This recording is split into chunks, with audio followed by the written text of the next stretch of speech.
I am a firm believer in the institution of character canon in Smash Brothers. I believe in the traditional definition of canon between one playable character and one not too big size.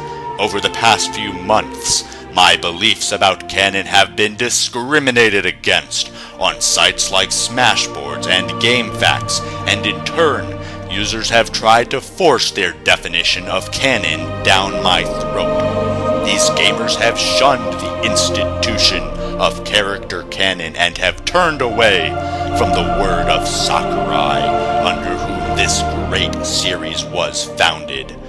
They have been possessed by none other than the soulless abomination of Playable Ridley, who wishes to wrench away and pervert the traditional definition of character canon. It's time that us hard-working, Sakurai-fearing gamers took a stand to take back our Smash Brothers from those who seek to lead the fanbase astray. In the Book of Nintendo Power, the word of Sakurai says that Playable Ridley would be pretty impossible. Who are we to challenge the word of Sakurai when it's all there, black and white, clear as crystal, and never changing? If Sakurai had wanted the hopes of Playable Ridley supporters to fly, he would have given them wings in Melee or in Brawl. But he has upheld the traditional definition of canon for 15 years, and as a result has grown Smash Brothers from one small project to one series under Sakurai.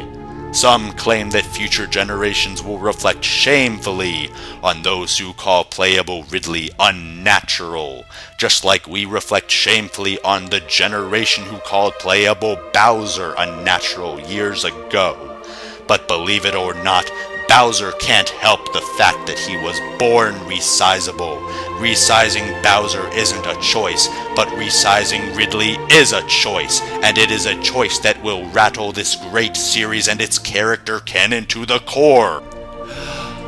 Now I know that the Playable Ridley lifestyle has convinced a flock of gamers to abandon the principles of canon on which they were raised. I know these gamers have convinced themselves that they are winning on this social issue, on character polls and in popular opinion.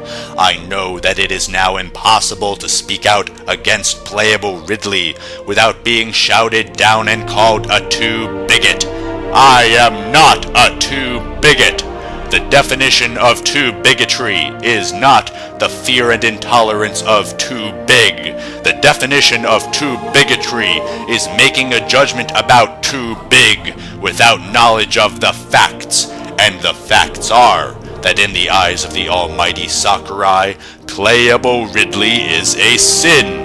And the ripple effects of this sin are too numerous to contemplate.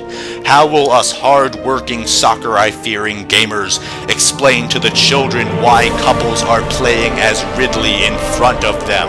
What about the slippery slope Playable Ridley will cause? If we legalize Playable Ridley, who's to say that people won't start requesting Playable Porky?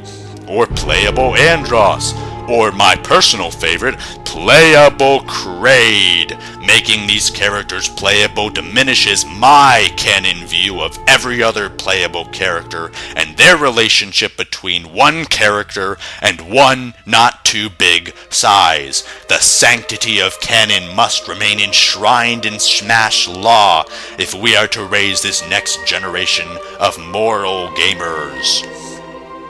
Make no mistake, the institution of canon is under attack by Playable Ridley activists, but never fear, as long as those of us who know in our hearts what is right and what is big as shit, we can make a difference on the forums and in the Smash world.